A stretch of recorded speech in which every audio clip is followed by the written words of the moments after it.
बद ज़बान, जो ना तो नमाज की पाबंद हो, ना इबादत की कदर जाने, ना ही सदक़े और खैरात का शौक़ रखती हो।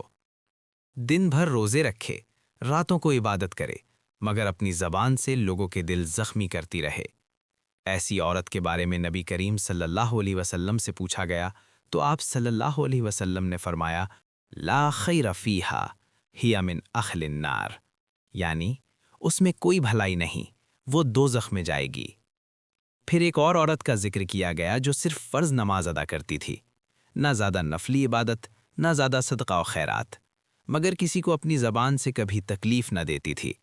तो रसूल अकरम सल्लल्लाहु अलैहि वसल्लम ने फरमाया, हिया मिन अहलिल जन्ना, यानी वो जन्नत वालों में से है। याद रखो, इस्लाम में सिर्फ इबादत काफ़ी नहीं जब तक ज़बान पाक ना हो, क्योंकि अच्छी ज़बान जन्नत का रास्ता है।